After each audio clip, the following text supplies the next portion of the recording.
उपस्थित असलेले इंदापूर तालुक्यामधले सर्व भारतीय जनता पार्टीचे आपले कार्यकर्ते, उपस्थित सर्व महिला, उपस्थित सर्व युवक वर्ग, उपस्थित सर्व पत्रकार बंधू, मी आज आपल्या सर्वांचं आज या मेळाव्यासाठी इथे स्वागत करते। आज इंदापूर तालुक्यामध्ये भारतीय जनता पार्टी युवा मोर्चाच्याही वतीने मी आदरणीय देवेंद्र फडणवीस साहेबांचं मनापासून स्वागत करते आणि त्यांचं खरंच मनापासून आभारही मानते।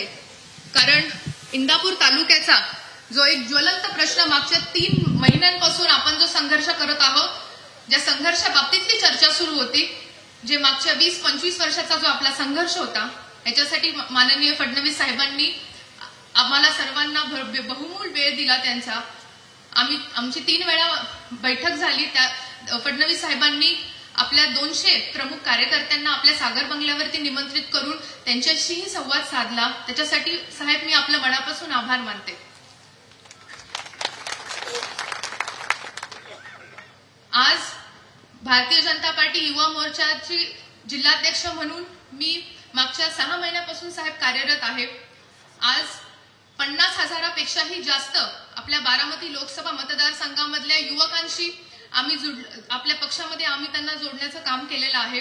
आम्ही मागच्या 6 महिन्यामध्ये मेरी माटी मेरा देशच्या माध्यमातून 1000 युवक साहेब आम्ही दिल्लीला आपल्या बारामती लोकसभेमधून आम्ही त्यांना घेऊन गेलो। आम्ही आपल्या बारामती लोकसभेमधल्या 6 विधानसभेची आणि प्रत्येक गावामधली आम्ही माटी घेऊन आम्ही मोदी साहेबांच्या कार्यक्रमासाठी आपले सर्व युवकांना घेऊन गेलो। त्याचबरोबर आम्ही नवमतदाता संमेलन जे झाले आपल्या बारामती लोकसभा मतदारसंघामध्ये आम्ही 10,000 नवीन युवक हे 18 ते 22 वयोगटामध्ये हे आपल्या पूर्ण पक्षाबरोबर आम्ही जोडलेले आहेत। आदरणीय पंतप्रधान नरेंद्र मोदीजींनीही आपल्या या सर्व बारामती लोकसभा मतदारसंघातले 10,000 नवीन मतदानाशी त्यांनी संपर्क साधला। त्याचप्रमाणे नमो चषक बाबतीत सुद्धा आपल्या बारामती लोकसभा मतदारसंघामध्ये 60,000पेक्षाही जास्त खेळाडू आज इथे आपण नमो चषकच्या माध्यमातून ते आपल्या पूर्ण पक्षाबरोबर जोडले गेलेले आहेत। विविध कार्यक्रम आपण मागच्या 5 ते 6 महिन्यांमध्ये आपण घेतले। त्या एका कार्यक्रमासाठी अमृता वहिनीही उपस्थित होत्या पुण्यामध्ये आमच्या एका कार्यक्रमासाठी आणि अशा पद्धतीने युवा संघटन आम्ही मागच्या काही महिन्यांमध्ये खूप चांगल्या पद्धतीने राबवत आलेलो आहोत। त्याचबरोबर साहेब आता इंदापूर तालुक्यामध्ये आता ही साहेब आपली 3री पिढी आहे। उपस्थित आपले सर्व जे कार्यकर्ते आहेत हे 3 पिढ्यांपासून हे 50-60 वर्षापासून हे आपल्या बरोबर जोडले गेलेले आहेत आणि ह्या पूर्ण आपले सर्व जे कार्यकर्ते आहेत हे मागच्या 6 वर्षापासून हे भारतीय जनता पार्टीमध्ये पूर्णपणे समर्पित होऊन ग्रासरूट लेवलला हे काम करणारे पूर्ण आपले कार्यकर्ते आहेत। आज इंदापूर तालुक्यामध्ये मागच्या 50 वर्षामध्ये म्हणजे आदरणीय भाऊ असतील, आदरणीय हर्षवर्धनजी पाटील साहेब असतील, यांच्या माध्यमातून आज 5 ते 8,000 लोकांना आपण इथे आज आपल्या पूर्ण सगळ्या संस्थेमध्ये आज नोकरी करण्याची आपण संधी उपलब्ध दिली। आज 40,000 कुटुंबीय हे आपल्या संस्थेच्या माध्यमातून हे आपण चालवत आहोत।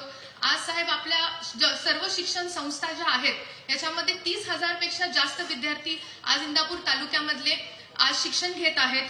आणि मला आपल्याला एक विशेष गोष्ट सांगायची आहे साहेब की आज आपल्या 5 ते 8,000 जे कर्मचारी आपल्याकडे काम करतात हे सर्व धर्मांमध्ये दलित असतील, मुस्लिम असतील, धनगर समाजामधले असतील, मराठा समाजामधले असतील, वंजारी समाज, माळी समाजामध्ये सर्व समाजामधले सर्व आज लोक आपल्या बरोबर जोडले गेलेले आहेत। आपण सगळ्यांना एकत्रित घेऊन आपण काम करत आहोत।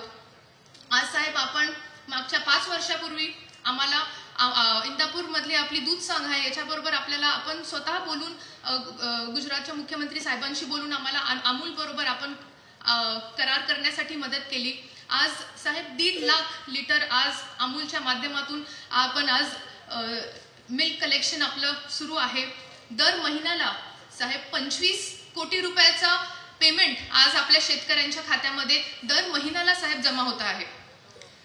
त्यामुळे विकासाबाबतीत झालं, सगळ्या बाबतीत झालं। आज पूर्णपणे इंदापूर तालुक्यामध्ये हर्षवर्धनजी पाटील साहेब हे खूप चांगल्या पद्धतीने अग्रेसर आहेत। एक चांगल्या पद्धतीची संस्थांचं जाळं आहे, ते साखर कारखान्यांच्या माध्यमातून असू, ते आपल्या शिक्षण संस्थेच्या माध्यमातून असू, हे एक चांगल्या पद्धतीने जोडलं गेलेलं आहे। आज युवकांच्या माध्यमातून सुद्धा आम्ही साहेब खूप चांगल्या पद्धतीने इकडे युवकांनाही एकत्रित आम्ही जोडले गेलेलो आहोत। आम्ही सर्व साहेब इथे ग्राउंड लेवलचे कार्यकर्ते आहोत। आज इंदापूर तालुक्यामध्ये जर आपण पाहिलं तर मी आता 6 वर्षापूर्वी जिल्हा परिषद सदस्यपासून कार्यरत होते। त्यानंतर मला भारतीय जनता पार्टी युवा मोर्चाचं पद आपण बावनकुळे साहेबांनी चंद्रकांत दादांच्या मार्गदर्शनाखाली मला दिलं। आज आम्ही ग्राउंड लेवलला साहेब काम करत आहोत। आज आम्ही तळागाळामध्ये लग्न असेल, मयत असेल, प्रत्येक कार्यकर्त्याच्या सुखदुःखामध्ये आज आम्ही आठवड्यातले 6 दिवस इथे असतो। प्रत्येकाच्या कार्यक्रमाला आम्ही उपस्थित असतो, सुखदुःखामध्ये उपस्थित असतो आणि एक वेगळ्या प्रकारची नाळ आमच्या इंदापूर तालुक्यामधल्या 3 पिढ्यांपासून साहेब जोडली गेलेली आहे आणि त्याचेच सगळे हे आज आपले हे कार्यकर्ते उपस्थित आहेत। आपला पक्ष साहेब ग्राउंड लेवलला खूप चांगल्या पद्धतीने बूथ लेवलला आज मजबूत झालेला आपल्याला दिसतोय आणि जशी आपल्याला आम्ही मुंबईमध्ये भेटलो आणि आपल्याला सर्व आमच्या व्यथा सांगितल्या, आमच्या मनामधली खतखत सांगितली, आमच्या कार्यकर्त्यांचंही आपण खूप पेशंटली सगळ्या गोष्टी ऐकून घेतलं। साहेब आम्हाला इथे खरंच खूप त्रास होतोय। आज आमच्या इथे बसलेल्या प्रत्येक कार्यकर्त्यावरती कुठल्या ना कुठल्या प्रकारचे खोटेनाटे केसेस झालेले आहेत।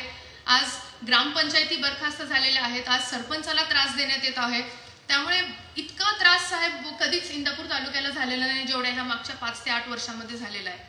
आणि तुम्ही जर पाहिलं तर आज म्हणजे इंदापूर तालुका हा सुसंस्कृत असा तालुका याची ओळख होती। इंदापूर तालुका हा प्रोग्रेसिव्ह असा तालुका याची ओळख होती। पण आज जर पाहिलं तर इंदापूर तालुक्याचं जर नाव घेतलं तर एक भ्रष्टाचाराच्या अवतीभोवती आणि हा ठेकेदारांचा तालुका अशी आता ही एक खूप वाईट आज तालुक्याची ओळख झालेली आज बघायला मिळते आणि हे खरंच तालुक्याचं खूप दुर्दैव आहे। आज आपला खरं साहेब हा विषय नाहीये, पण आम्ही 1 महिन्यापूर्वी एक स्टेटमेंट दिलं होतं साहेब। ते खरं तर बोल शब्द ह्या सर्व लोकांचे होते, बोल आमचे जरी असले तरी शब्द ह्या पुढे उपस्थित सगळ्या लोकांचे होते आणि ती साहेब एक 20 वर्षापासूनची मनातली खतखत होती। आम्ही ती पूर्ण व्यथा आपल्या समोर मांडलेली आहे।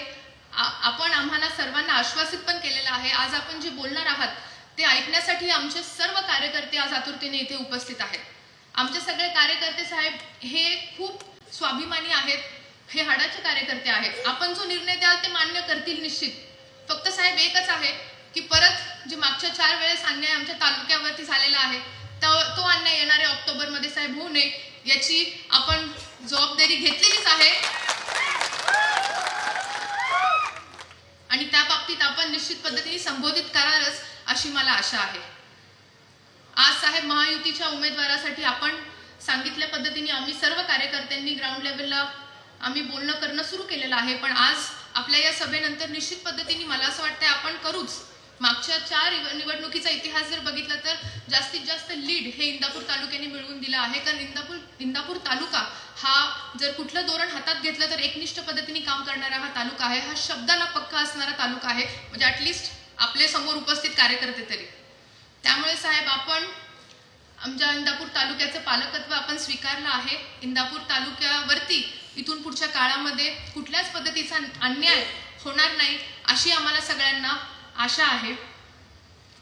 आज परत एकदा आपण आपल्या एवढ्या बिझी स्केड्यूलमधून वेळात वेळ काढून आमच्या पूर्ण इंदापूर तालुक्याच्या आपल्या सामान्य भारतीय जनता पार्टीच्या प्रत्येक पदाधिकाऱ्याबरोबर आपण आज संवाद साधण्यासाठी इथे आलात। त्यामुळे परत एकदा मी मनापासून आपलं इथे स्वागत करते आणि माझे 2 शब्द संपवते। धन्यवाद।